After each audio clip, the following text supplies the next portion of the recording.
Hello and welcome to Diane's Patisserie. I'm Diane Nussbaum, and today we're going to be making some really fun decorations that you can do at home in chocolate.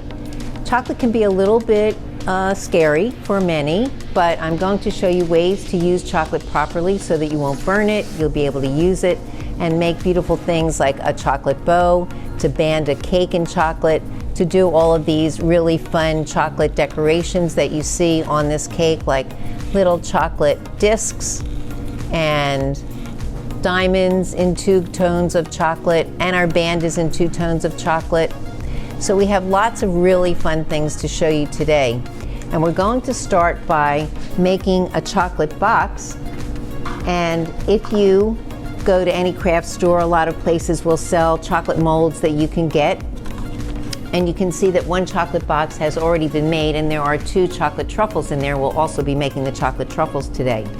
So we're going to start with dark chocolate, but this mold has a very pretty imprint in the mold.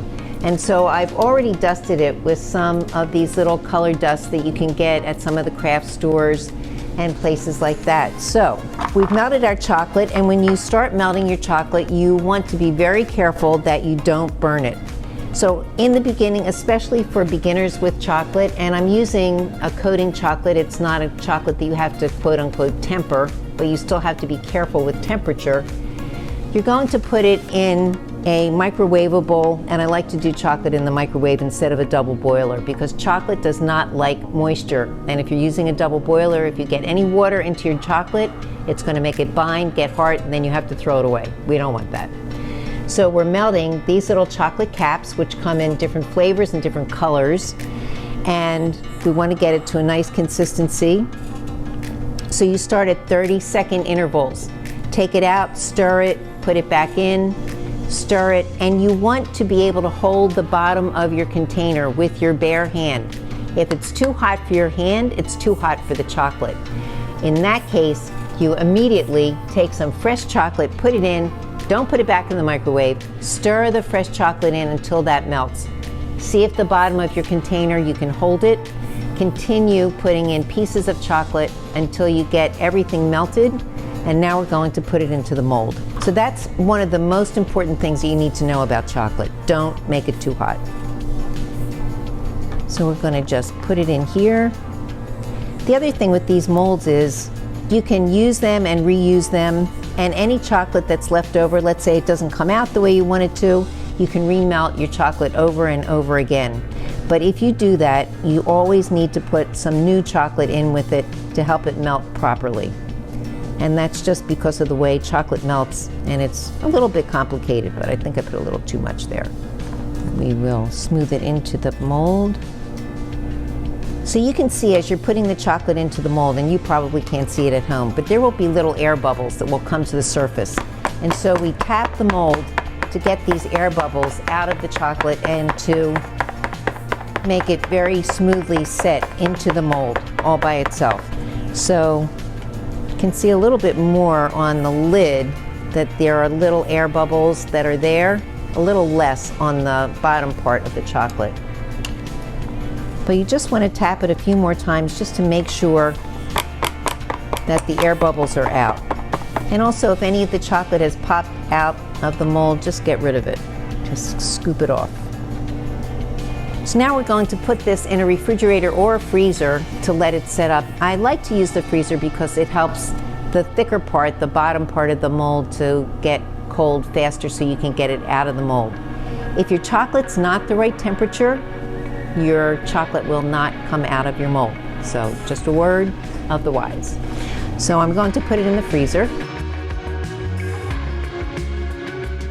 So now we're going to do some milk chocolate, and we're going to make a chocolate bow that's on the top of this cake, and you'll be amazed at how easy it is to really do this.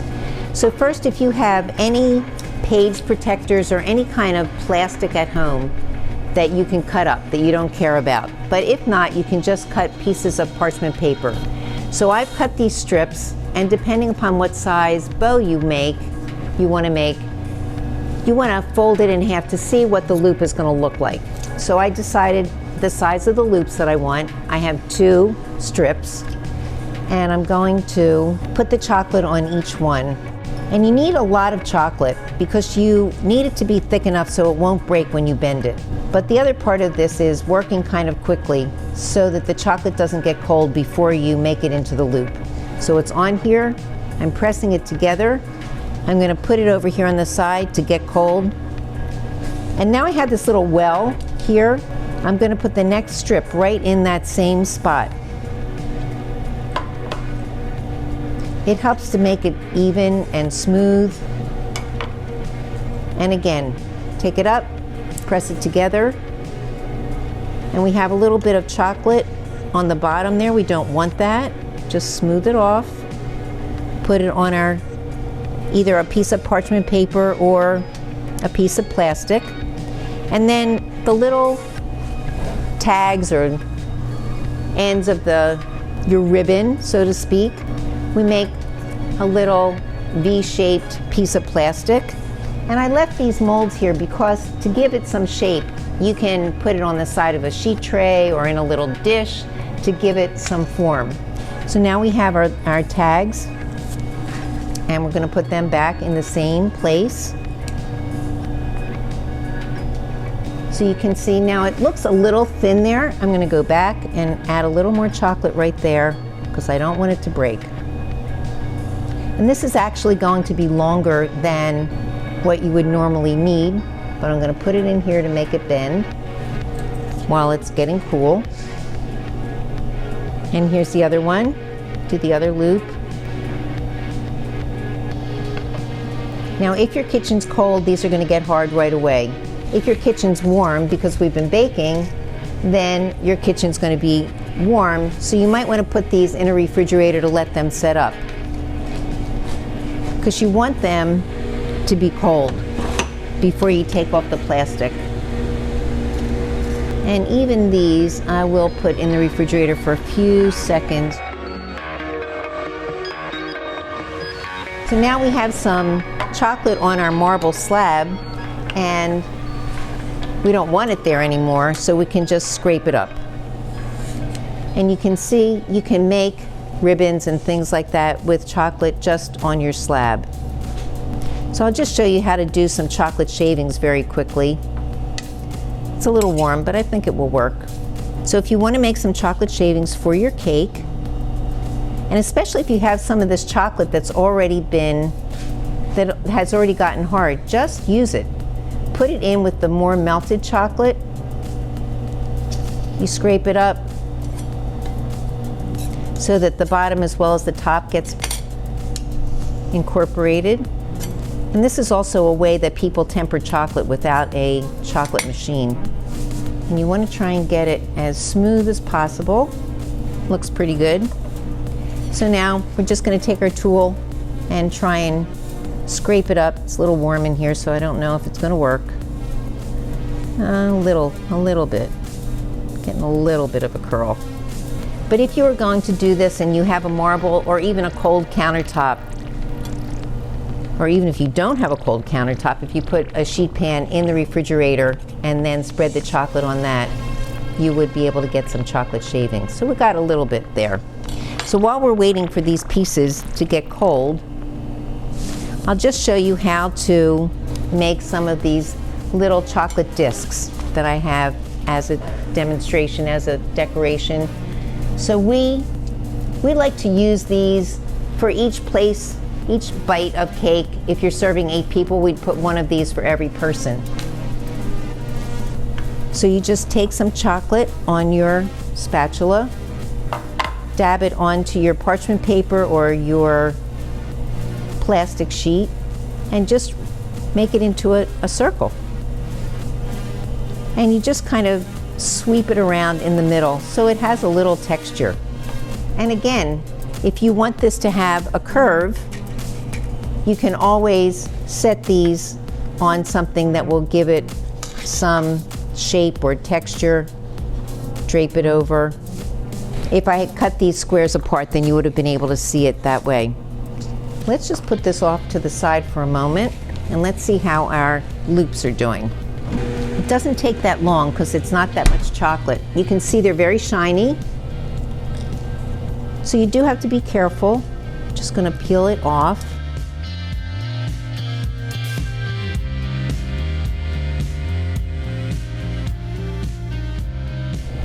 You would do the loops first.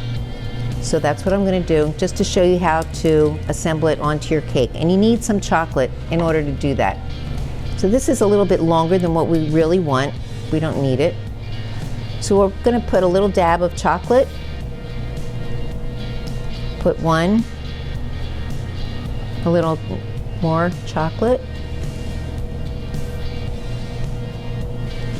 And then these ends, I'm going to dip them in the chocolate so that they will stick onto these loops.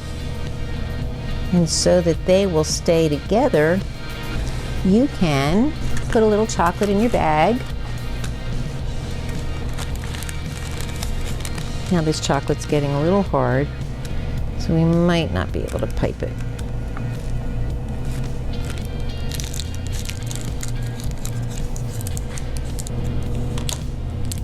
So I'm just going to make like a little button in the center here.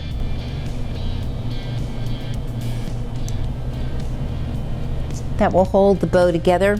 Normally the bow would be put right into the cake, so you can see that we have a chocolate bow that you could put on your cake.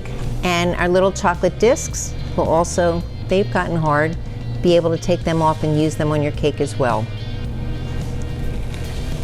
So that's one of our very special decorations. Then you can see that we have a band around the chocolate cake here, and I would like to show you how to put a band around anything that you are serving or making. And I like to use two different chocolates. So I have measured another plastic strip to band these cupcakes, and you should always measure whatever you need first, so that you have plenty to go around. So I have two of them, and I want to do two colors. So I'm using white chocolate and dark chocolate. Whenever you're using two colors, always use the lightest color first, so you can like scribble, make lines, whatever design you want to put on this, up to you. But this gets done first, and you want it to cool a little bit, so it's a little bit hard. Or if you want a more muted look, you can put the new chocolate right on top and you don't have to worry about it. So we remelted some dark chocolate again. So now I am going to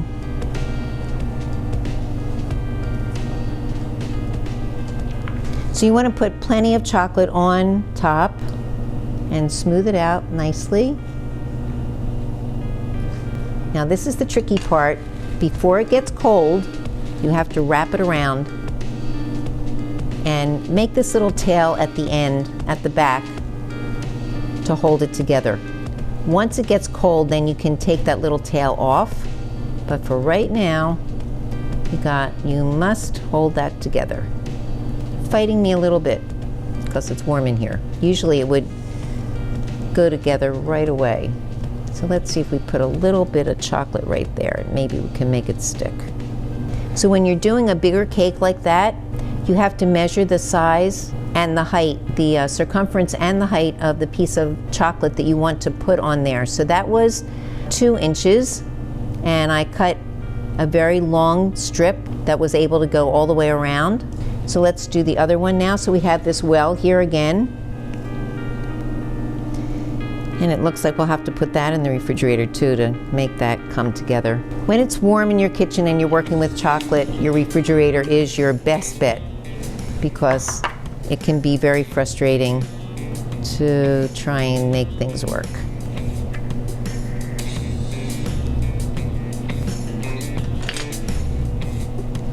Wrap it around. So sometimes you can put them next to each other to help them stabilize a little bit easier, or use a paper clip to make it stay in place until it really sticks. I'm going to put it in the refrigerator for a few seconds so we can see if we can get it cold enough to make it work. All right, we can scrape this up. Now, even though I have some white chocolate and dark chocolate together, You can put them all back. Actually, this would be like the equivalent of a milk chocolate when you have white chocolate and dark chocolate together. But you can melt these together, which we're not going to do right now because we want to go on and do some other decorations. So we made some two-tone diamonds. And the way that we did that is as follows. So I'm going to just use a piece of parchment paper for this. And again, we're always using the lightest color chocolate first. So I'm going to spread white chocolate on here.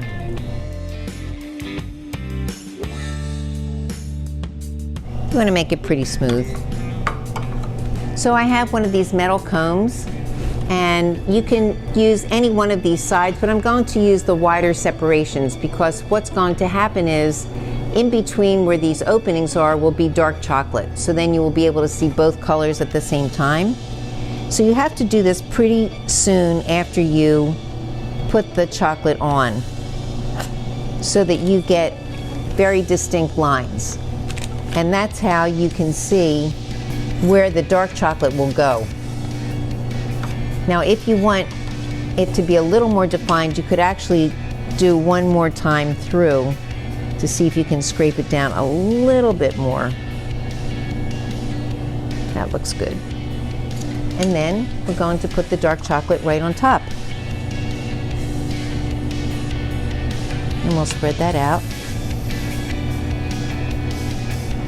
And also you want to make sure that this dark chocolate is not too hot because you don't want it to melt the white chocolate that's underneath.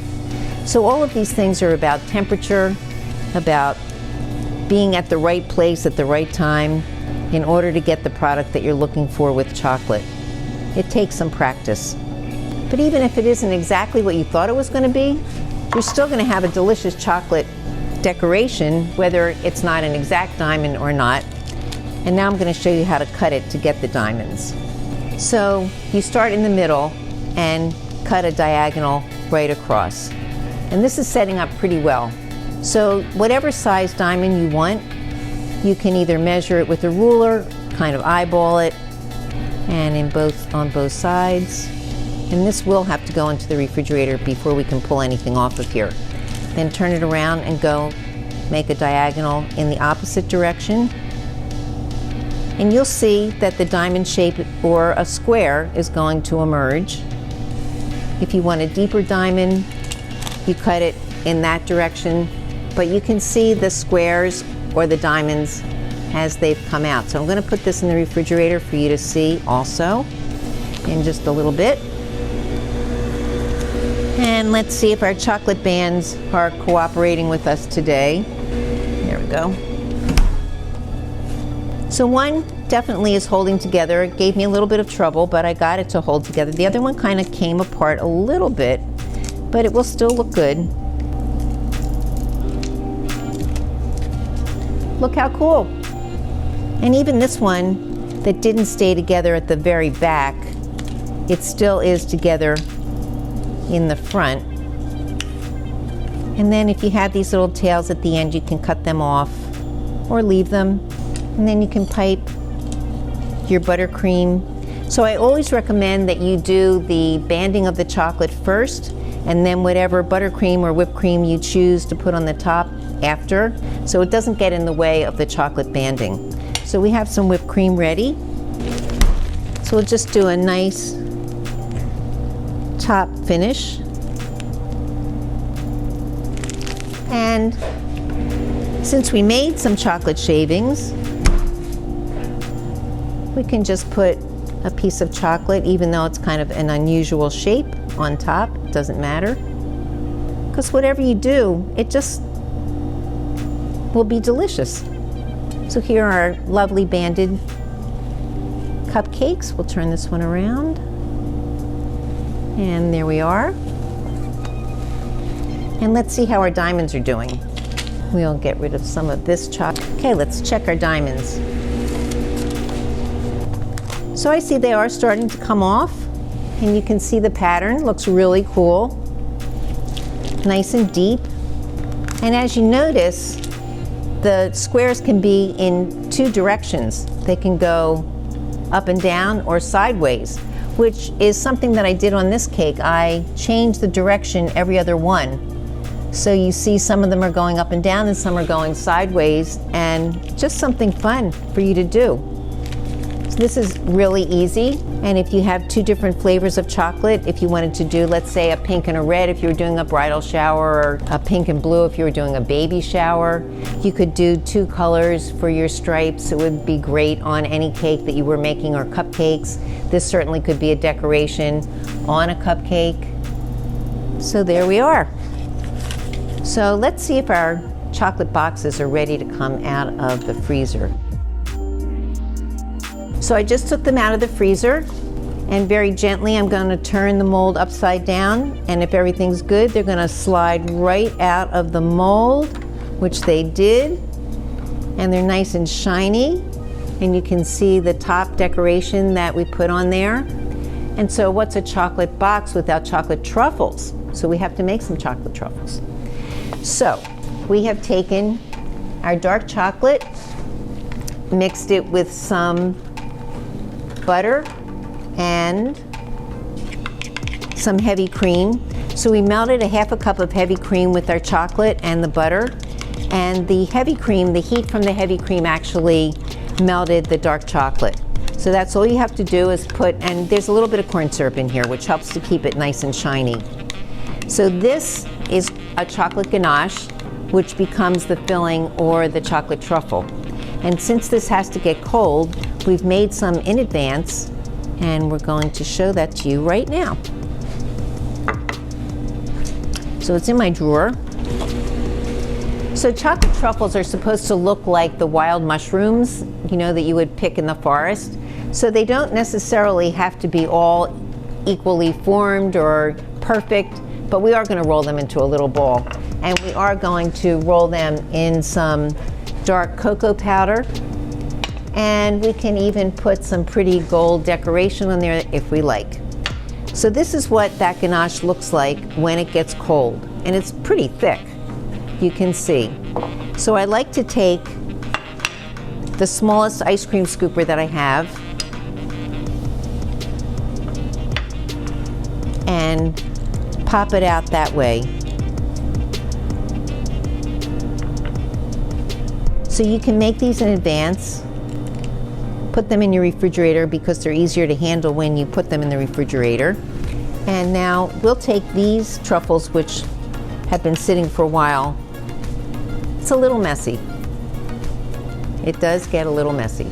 And we're going to roll them in the cocoa powder. So when you're making these chocolate truffles, you can add any flavoring, vanilla, almond, orange. You can make different ones for different people. And this is wonderful if you're throwing a party and you want to have special desserts all around, or for something for people to take home with them. So they fit perfectly, 2 chocolate truffles on each one. So this is a very dark, very good quality chocolate cocoa powder, which I believe that you can buy in many supermarkets, but you can use any unsweetened cocoa powder that you like. The other thing that is possible to do is to dip the truffles in any of the chocolates that we've already melted. So just to do some fun, you know, craziness, just dab some color, the 3 colors, onto your plastic, and then do the next one. And you'll see that you'll get a varied look when you go to cut it into shapes. And it's just something fun. And then you can put the darkest color on top. And again, cut it into shapes, and or when this gets cold, I can show you to just break it into pieces that can just be like weird shapes that you put on the side of the cake just to look pretty. Smooth this on. If you want a specific shape and you have a cookie cutter, you can certainly take a cookie cutter and cut it into the chocolate, but you have to wait. You see the chocolate looks very wet, so you have to wait until it changes color and looks a little bit duller in order to cut into it, to make either a chocolate sign if you want to write on it for a birthday, which we do often. You can see it's getting a little firm in the middle, a little drier. but you have to wait until it doesn't look shiny or wet anymore. So while we're waiting for that, we're going to dip these truffles into the milk chocolate.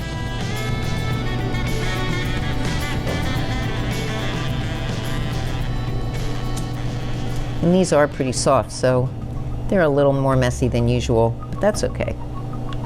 And do a little, you have to do the gold right away when the chocolate's still wet. And if it doesn't cover all the way, just patch it, fix it, whatever you need to do. Smooth it out a little bit. And then you can have, and it's really better if you're going to dip it in chocolate to make sure that they're cold first, but just to show you.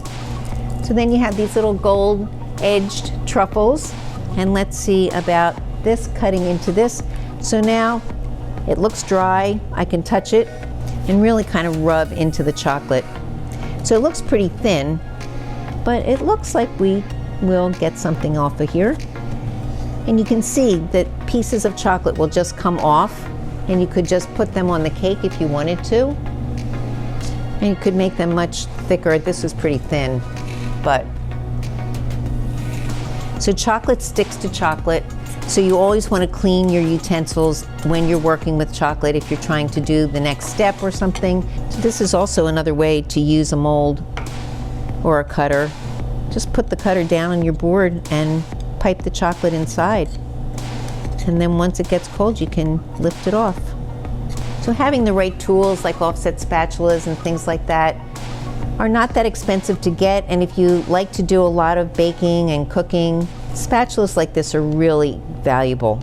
And you can see such great colors and textures that you can make for your decorations.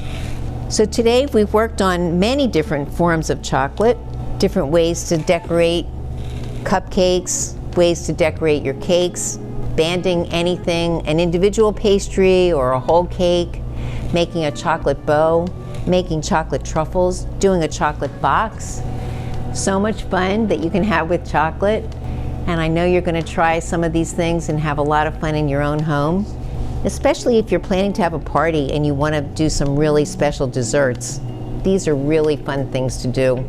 For my son's bar mitzvah, which was a long time ago, we made chocolate boxes for every table, and we had chocolate truffles inside every chocolate box. So that was really fabulous. So if you have a special event coming up and you can make some of this stuff in advance and store it in a cool place, it's the best thing to do. Easy to do it and make it at your leisure and just store it in a cool place. Then you have it for your special event. People will be very impressed. So I hope you enjoyed our demonstration today, and we'll be doing some more French style desserts, some more American style desserts, some tiered cakes. Lots of great things to look forward to. This is Diane Nussbaum from Diane's Patisserie. Please call me, let me know what you've been doing lately, and I look forward to hearing from you and seeing pictures of all the great chocolate work that you're doing at your own home. Have a great day.